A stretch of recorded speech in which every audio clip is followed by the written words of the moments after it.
And thank you for joining us this morning to discuss assessing the success of your district's Common Core implementation. I'm Megan Pavlovich, and I am a portfolio manager for standards and assessment with the Leadership and Learning Center. And I will be helping to guide the conversation today along with our presenters. So let's go ahead and introduce our team today. First, I'd like to go ahead and introduce Kathy Shulkin. Kathy is our Senior Marketing Manager at the Leadership and Learning Center, and she is who made this learning opportunity available to us all today. So thank you, Kathy. Kathy will also be helping us as we provide some polling features, tapping into some of your thinking as we go through today, and she will also help to facilitate the questions that you have through the function, the question function. I'd like to go ahead and introduce our presenters today. Our first presenter will be Dr. Lillian Hawkins. Lillian is a professional development associate with the Leadership and Learning Center. She's also currently a member of the Princeton City School District Board of Education, which is located outside of Cincinnati, Ohio. Dr. Hawkins offers more than 30 years of experience as an educator and as a principal. And throughout her career, she has facilitated school improvement teams, strategic planning, and assessment development. I'd also like to introduce to you Tony Flach. Tony is also a professional development associate with the center. His past experience includes being a senior coordinator for data support in the Norfolk Public Schools, where he focused on helping schools design and implement their school accountability plans. He's also considered to be the data guru at the center. Both Tony and Lillian are leaders and highly respected members of the center's team. They are passionate about working with teachers and leaders to improve student achievement. And they're with us here today to share with you this important information about how to assess the success of your district's Common Core implementation. Before Lillian jumps in to start sharing that information with you, I want to draw your attention to some upcoming events that the Leadership and Learning Center will be hosting throughout the country. And the first event that I want to just give you a sneak peek about is the Leaders Developing Leaders Summit, which will be held in Las Vegas, April 17th and 18th. And this is an opportunity for leaders within districts to discuss with colleagues and experts in the field about leading learning, leading change, and leading school improvement and district improvement. The next event that you see on your screen is the Common Core States Standards Summit. This is our 2.0 Getting Ready for the Next Generation Assessments. This event will be held in Chicago in April the 24th and 25th. And this is really taking Common Core to the next level. How do we prepare for the next generation assessments? There will be two focus groups, a focus group for leaders within a district and a focus group for teachers. We will also start to take a look at the next generation science standards within these 2 days. And then finally, if you're looking for a deep dive into the Common Core standards for ELA and literacy, you may want to check out the Charlotte, North Carolina event, which is also at that same time as the Chicago event, April 24th and 25th. Great resources to support your implementation, the Navigating Implementation of the Common Core series. It's a 4-book series that brings you from the background of where Common Core came from, looking specifically at ELA and math, and finally taking a look at the next generation assessments and the collaboration that's necessary in order to achieve the promise of the Common Core. As well as we have many other, these are some of my favorite resources as I work with districts as well as they start to implement the Common Core.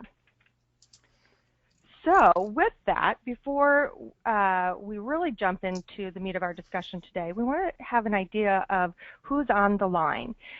This allows us to really direct our conversation today accordingly. So if you would take a moment, and Kathy is going to lead us in this poll, if you would let us know what position best describes your work in your current district using the polling feature. Excellent. So it looks like 46% of our attendees are curriculum or supervision, of instruction people, and the remaining split between the leadership and department chairs. Excellent. Thank you. Great. Well, I believe that you'll find all of the information in our discussion today to be very helpful in those roles that you are currently playing within your district. So with that, I'd like to turn it over to Dr. Hawkins to address the elements of a system level success plan. Good morning. Well, all districts are focused on excellence. We all want to be the best we can possibly be, and we're sharing with you what we consider the key elements to that system success, with our focus being on Common Core implementation and how that's done. But before we get to our discussion specifically about Common Core, these other 8 factors are also important in terms of being successful in your Common Core implementation. We're going to briefly take a look at each of those 8 elements and give you some information. But with Common Core, and we are ready for the next slide, what we're looking for is evidence of system-wide application of the standards. We know that everybody's working on this because it's fast coming upon us and that we need to be able to show that we have this. And we know that these are some of the components that we look for as far as Common Core implementation: formative and summative assessments, and then using those assessments to make instructional decisions, rigorous expectations for all of our student groups, and nonfiction writing across the board for everyone regardless of subject area. The instruction is based on standards, and then we want feedback for our teachers, and many of you are teachers. You want feedback that is also based on the standards so you know what adjustments to make for your students.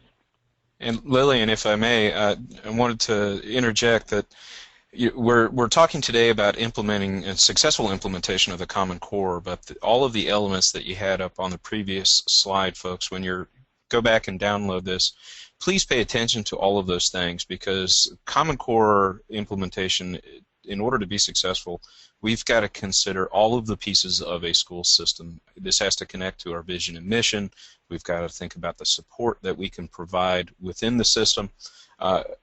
We've even got to reach out to our parents and community and help them understand what this means for us. So you'll hear us speaking about each of these elements today as they relate to a successful implementation of Common Core. One of the things that we learned from prior standards implementation when each of our separate states adopted the standards is that we really didn't do that very well. And in large part, my sense is that's because we didn't consider all of these pieces. So that's why we're bringing those thoughts to you today as we talk about Common Core. Thanks, Lillian. And Tony's absolutely right. And those 8 elements, as we look at them, and we're going to take the time now to kind of touch on each one so that you have a true understanding of what we're talking about in each of those, because we think we know those terms. For example, I'm going to focus on vision and mission right now.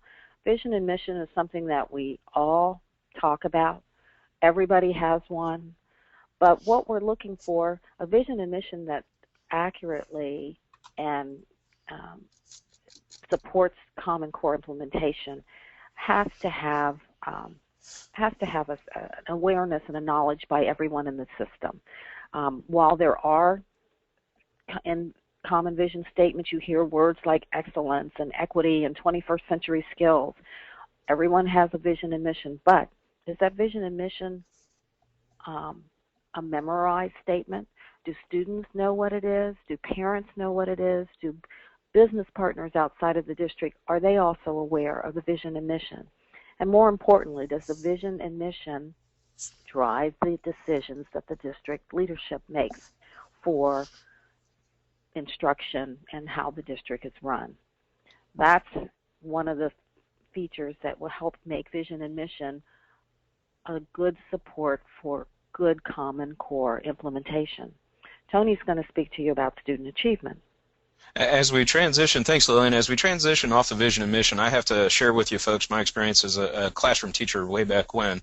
Was participating in the process of writing a vision and a mission statement for my school, and really it was kind of an empty exercise. So where Lillian talks about the best mission statements, the best vision statements drive our actions, that's absolutely critical. And one of the things that as we look at the rollout of Common Core standards, almost every one of the vision statements that we've seen has some description about readiness for college and career, or readiness beyond high school and lifelong learners. And the Common Core standards were started as an initiative to make that happen. And so it's important to keep that in mind, and we may even need to refine our mission statement and see, or the manner in which we communicate it, to make sure that we're successful in implementing these standards. I want to close that with a quote from Rick DeFore.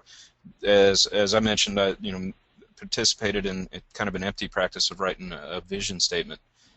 After that, I read in one of DeFore's books a quote where he said that vision is that picture of tomorrow that makes the pain of changing today worth it. And folks, successful implementation of Common Core standards is going to be messy, it's going to be ugly, it's going to be painful at times. But if we're going to accomplish our ultimate goal in school systems, which is raising student achievement, then that vision statement has to drive us even when things get tough. Now here, folks, as we're thinking about assessing your readiness for Common Core, it's important that we take a look at things like measuring the degree to which specific teaching and leadership actions have led to improvements in student achievement. So often we only think about student achievement as the box scores or the effects, the outcome.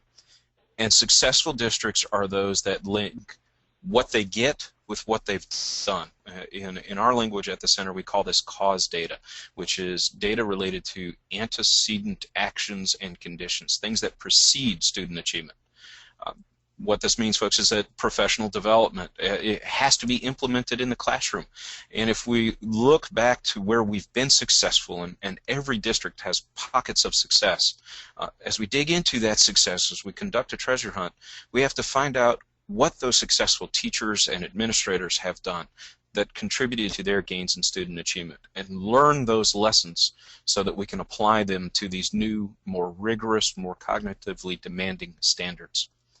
What it means, folks, is that our pursuit of increasing student achievement means that we have to be obsessive about measuring the actions of the teachers and leaders in the system, and then sharing that information across the entire system.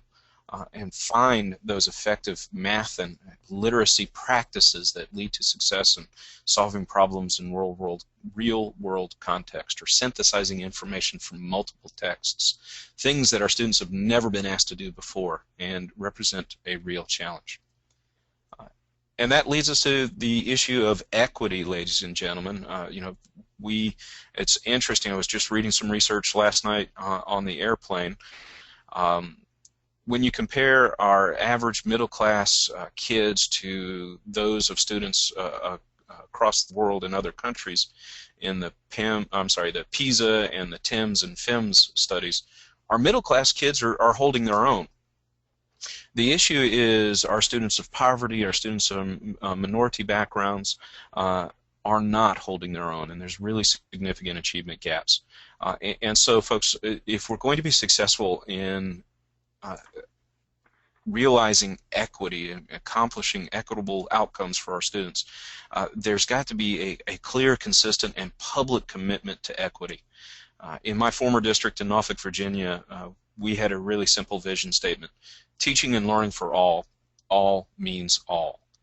And folks, that was a public and clear commitment from the board, from the superintendent, from everybody involved in the system, and we were constantly asking ourselves, are we providing teaching and learning for all?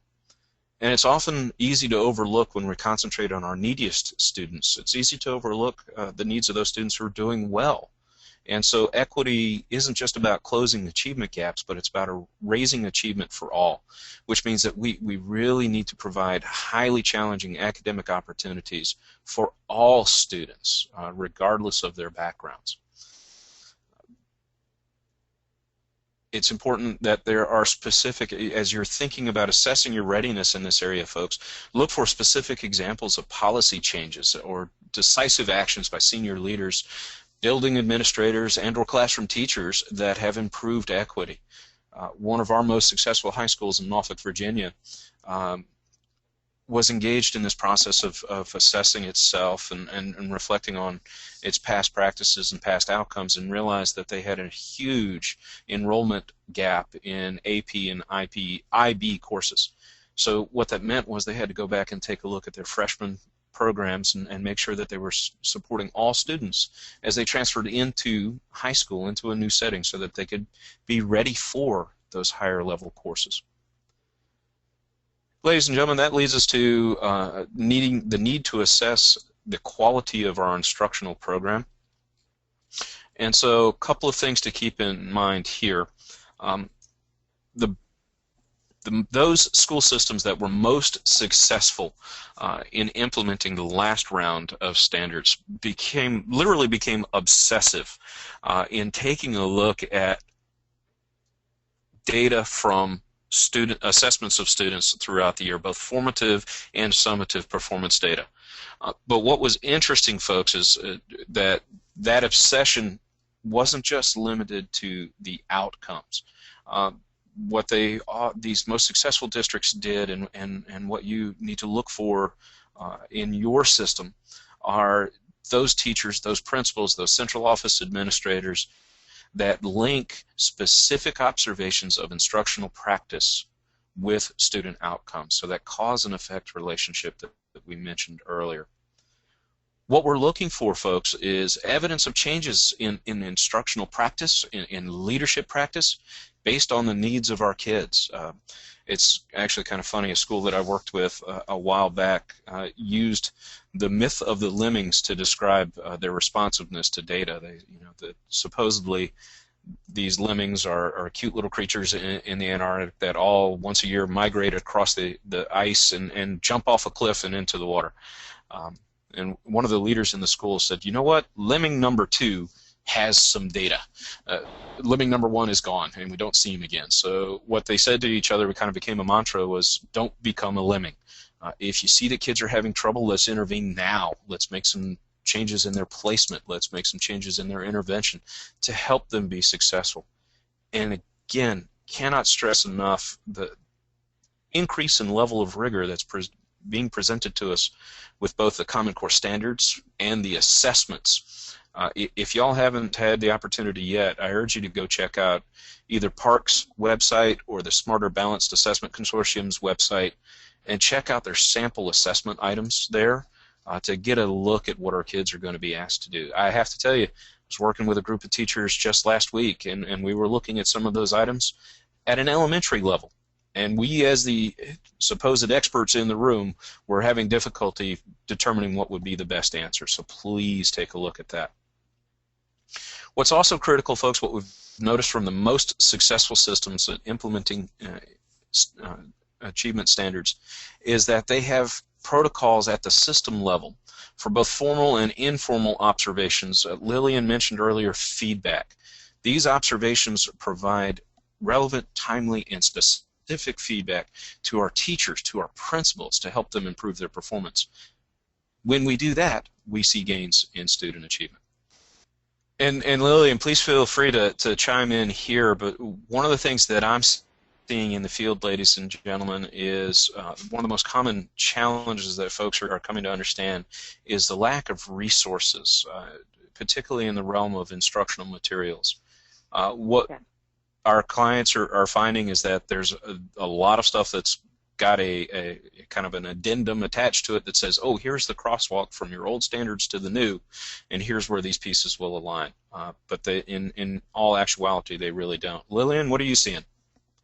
That's exactly right. I mean, resources, especially with the financial burdens that many districts are under, they can't, get the things that they feel like they need. But I think that, and the other one would be time to collaborate with their grade level and team members so that they can come up with a better strategy for what they're doing. It's funny that you mentioned that time, Lillian. That's something that I'm always struggling with and helping clients find time. Could you speak a little bit about what you've done in Princeton to provide time for collaboration? Well, we've done what many districts have done too in terms of the early release day. Ours is on Wednesday. at the high school level for teachers to be able to meet and to get some ongoing professional development, as well as to share strategies and share data. So that's just one technique that we've used. And Lillian, speaking as a board member, brought up the issue of funding. Folks, if our vision is that students will be successful in teaching and learning for all, as in our case, it means a commitment of funds and resources from the board. And please feel free to contact Lillian to ask her about the things that her district has done. I know in my former district what it meant literally for Lillian spoke about high school. In order to provide this time for collaboration at the elementary level, our school board, in very tough economic times, made the commitment to hire enough art, music, and PE teachers such that there could be a common planning time for elementary teachers every day of the week. And so that financial commitment led to the creation of 45 minutes of common planning time each and every day. Teachers were required to meet at least 2 of those days. It was a quid pro quo. Okay, if we're going to do this, here's what we want. Those 2 days were to look at standards, to examine data, to, as Lillian said, make instructional decisions to improve teaching and learning. And if I can interject here for a moment, Karen makes a point which I think is one which I think we should address. And she says, as a leader, I feel a lack of urgency from certain grade level teachers. So that perhaps we can give Karen a little bit of advice and insight from your experiences. Oh, Karen, wow, that's kind of funny. Some of the research that I was just reading, MetLife, which you may be familiar with as from their Snoopy logo, MetLife conducts an annual survey of the American teacher. And just recently, they published their survey results for this year, in which they reached out to 1,000 teachers and 500 principals in various settings. And Karen, you're not alone in describing that lack of urgency. 90% of principals and 93% of classroom teachers responded to the survey that they believe they currently have the knowledge and skills they need in order to be successful implementing the new Common Core standards. I think in that case, and speaking with all due respect, what I've discovered in working with schools, and just recently with a school, we were sitting down and taking a look at the new standards. We use a process that we call unwrapping to analyze those standards, and then we compared them to the prior state standards for that school. What we realized was there was a huge jump in cognitive demand. We went over to the Park and Smarter Balanced website to take a look at how those items would be assessed and realize the difficulty of those items. So Karen, I think that is the most practical suggestion that I could give you. And what was interesting was this was a school that felt, I think, like the teachers that you're describing, that no big deal. Hey, we've been working with standards for some time. This is just a new set of standards. They're much more than that. And these educators that I'm speaking of in this building are some of the most professional I've ever had the privilege to work with in 10 years of working with the center. Some of the most professional faculty I've ever had the pleasure of working with. And they were shocked at once they started digging into these standards. They were working on common formative assessments and realized that just writing a rubric wasn't enough in order to really describe for themselves what this should look like in place in their building. They actually had to create student exemplars. My hat's off to the folks at Bruce Drysdale Elementary in Hendersonville, North Carolina. They're just doing some phenomenal work with this. But I think, Karen, if you were to ask those teachers and the principals, instructional leaders there, they would say that they were in the same boat this summer as the grade levels that you're describing. They really thought it wasn't a big deal. And we have another question. I was going to just add that taking a look and reviewing those sample items from Park and Smarter Balanced really creates that sense of urgency for educators. I've reviewed those with many groups, and there's just something that really clicks when they start to see the connection between the rigor of the standards and then the rigor of the assessments as well. Yeah, thanks, Meg. Kathy, you had a question? Well, Victoria makes a comment which is interesting, and that is she agrees with lack of resources, but adds another element to this, and that's old resources with a new sticker claiming to be revised for Common Core. Lillian, are you seeing that? And Megan? You know, I think one of the things that I think is exciting about the Common Core is that in the past, publishers like Houghton Mifflin Harcourt have created resources for, 50 states.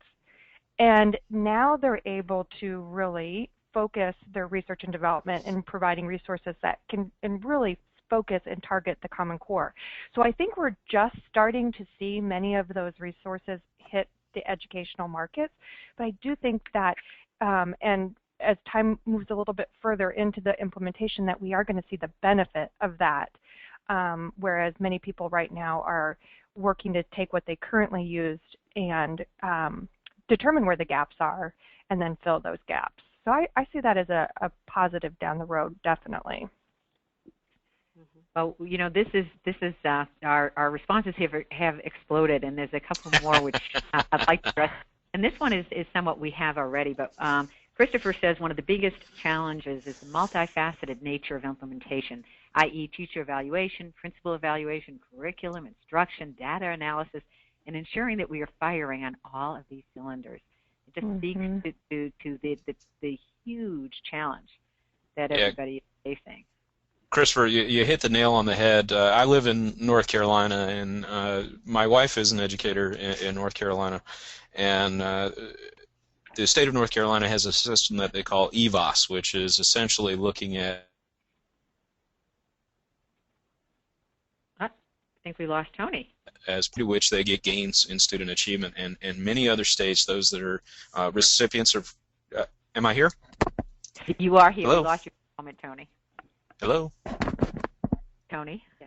Oh, sorry about that. So what I was saying is many other states that are race to the top recipients are changing their teacher evaluation instruments, and so there's that whole piece about outcomes for student achievement. And folks, that's why we're presenting all of these facets to you today as part of a Common Core implementation, because if we think it's as simple as printing a new pacing guide and going back to those old materials that the prior questioner was asking about and doing a crosswalk to the new standards, we are truly going to be shocked. A little bit later we'll share some results from a state that was honestly doing some good work getting ready and thinking about all these pieces that Christopher mentioned, and they've given their first administration of new Common Core based state level assessments, and we're quite shocked.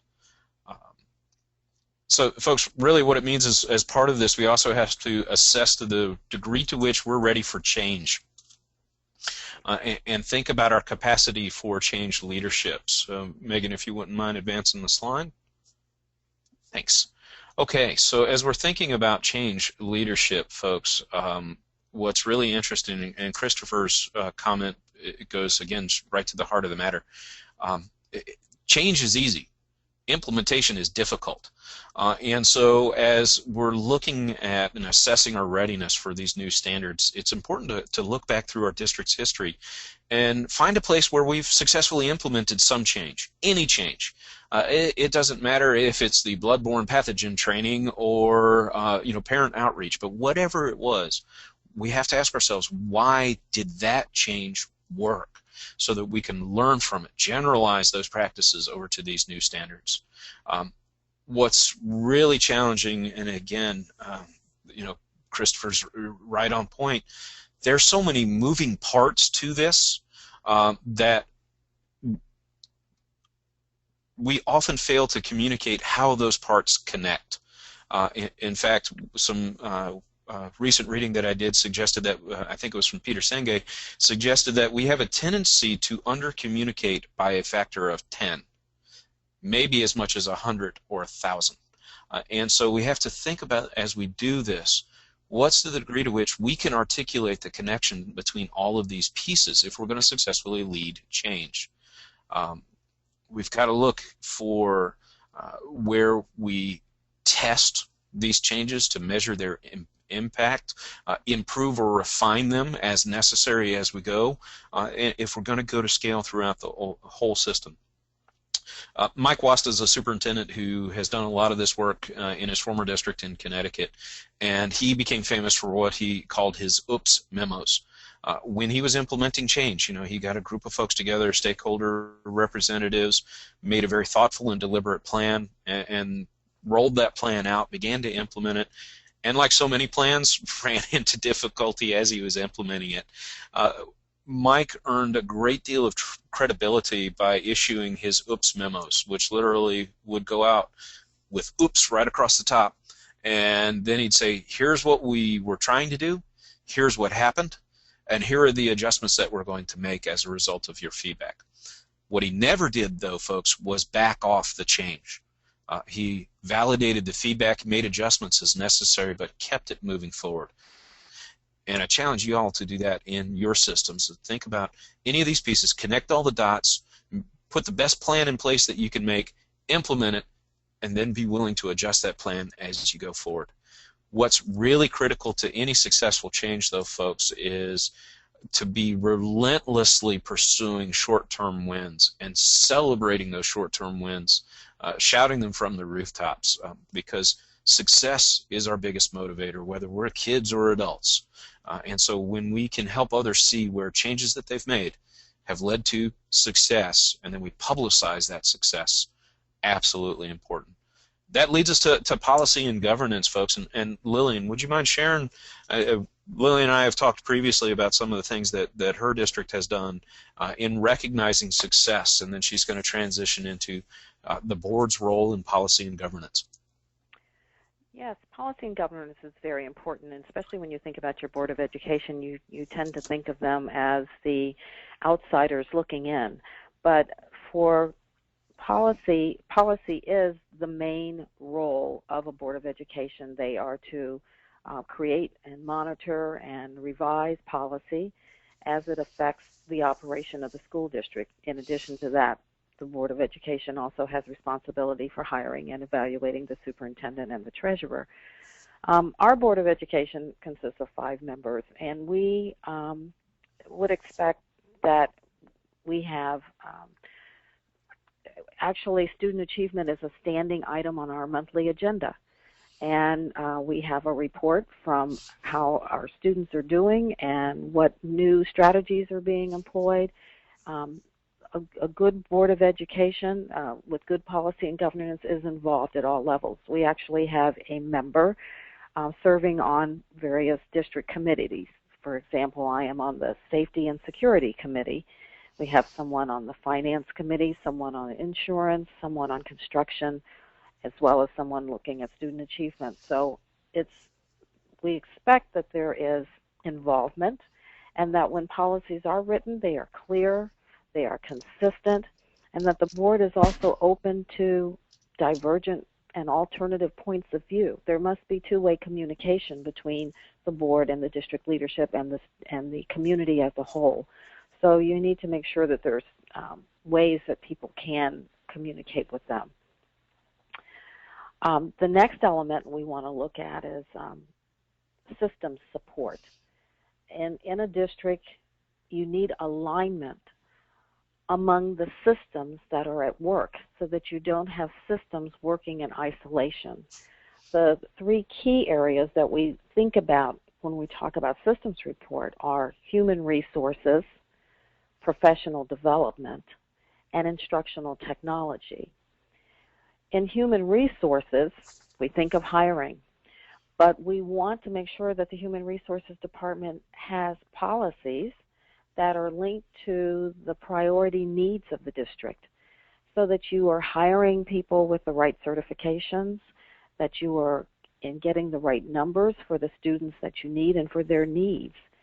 Professional development also ties in there with preparing the staff that you do have, keeping them abreast of new techniques, new research, new policies so that they are ready to address your priority needs that you've developed for your students.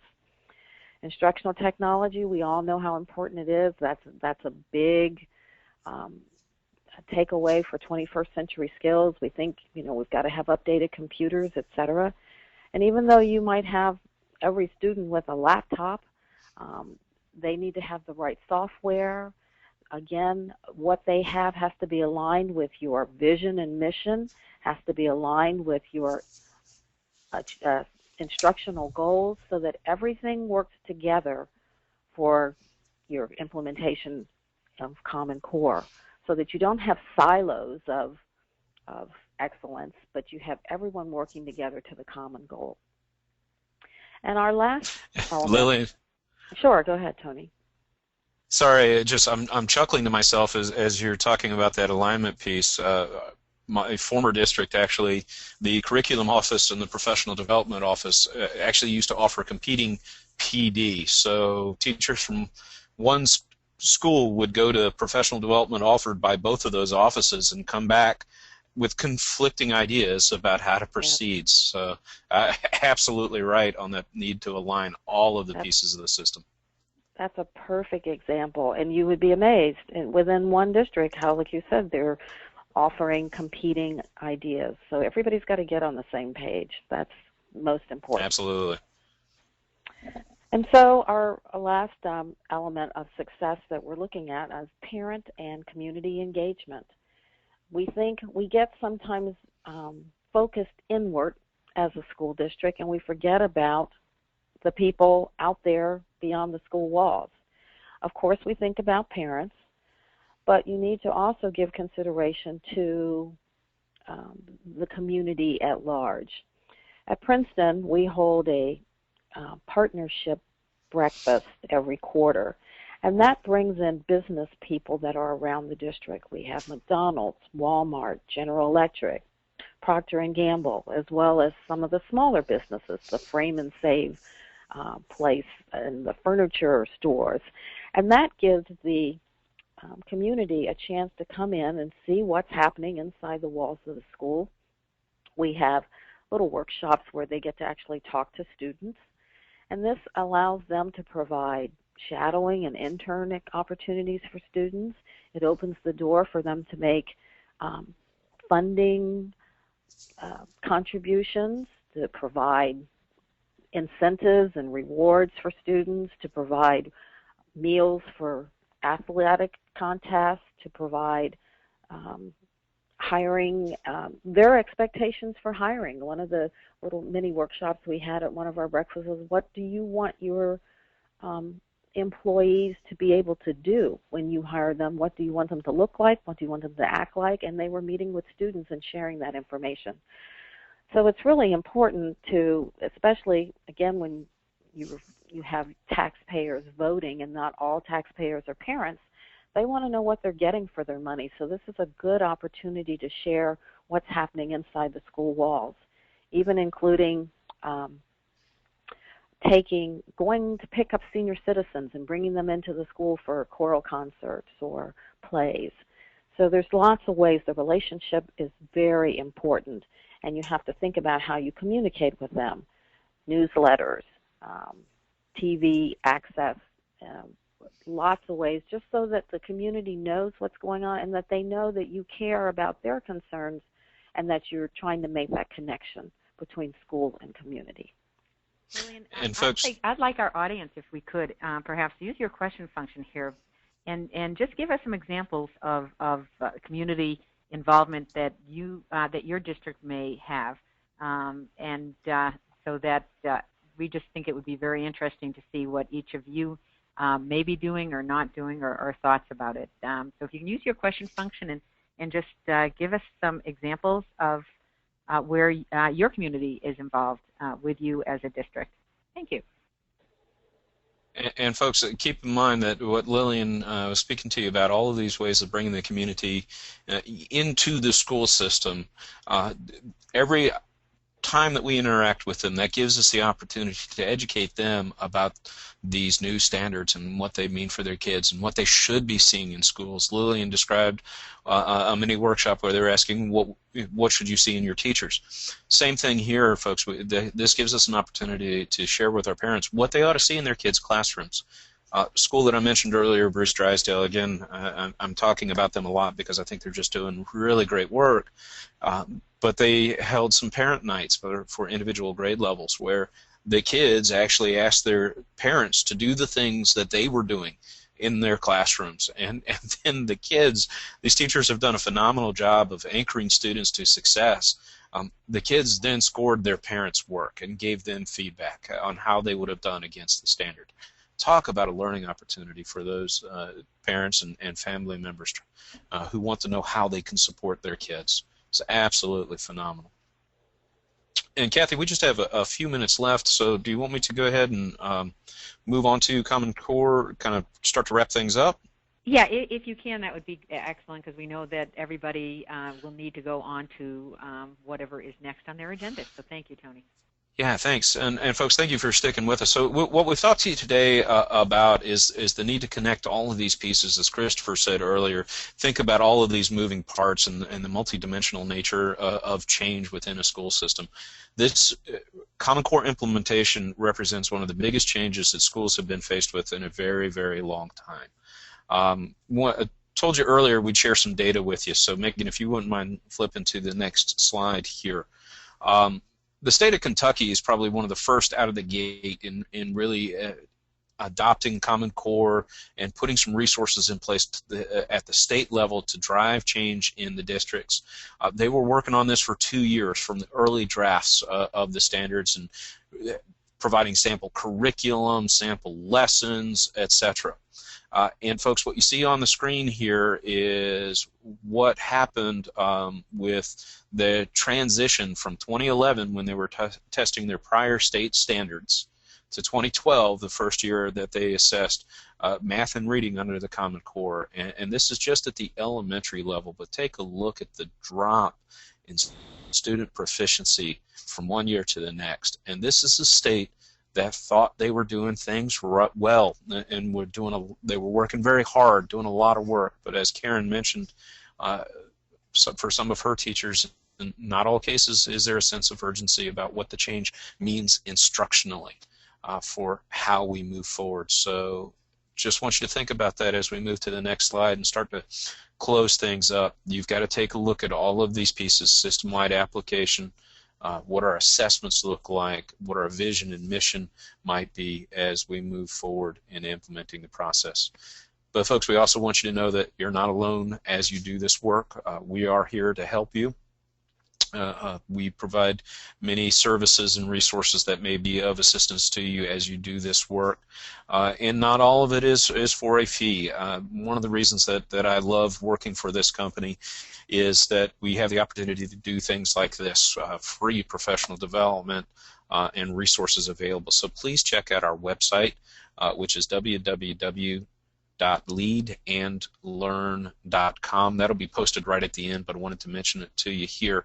If you want to find out more about these things that you see on the screen here, we have a host of pre-recorded webinars that you can download on a variety of topics. Just get in touch with us as we go, and I'm going to turn this back over to Megan and to Kathy to start to pull things to a close. Excellent. And before Megan does the close, I just want to thank you all. You all are doing some great community involvement activities, and I'm very excited to see those, and thank you all for all of your input in that regard as well. So Megan, we'll turn it over to you to give us the close. Thank you, Kathy, and thank you, Tony and Lillian, for all of that very thoughtful insight. It will be helpful, I know, as we are all thinking about the Common Core moving forward, and the things that keep us up at night, knowing that there are resources and support out there to move us all in the direction of the Common Core. We hope that you would consider joining us at one of our upcoming events. If you have any questions about the events on the screen or the entire events calendar for 2013, please don't hesitate to reach out to Brooke Little at hmhco.com, and she can provide any information that you might need. And if you also are the type of person that likes to have your publications as resources and sharing those in book studies within your district, these resources can also be found on the Lead and Learn website as well. So again, thank you. Please use the question function on the screen if you have any other further questions that we can help answer. And also, if you have ideas or thoughts for upcoming future webinars, we definitely want to focus our efforts in the areas that are most important to you. So again, thank you for joining us. And if we can be of further assistance, please don't hesitate to contact us. Our information is on the screen. Thank you, and have a great rest of your day. Thank you, ladies and gentlemen. We appreciate your time.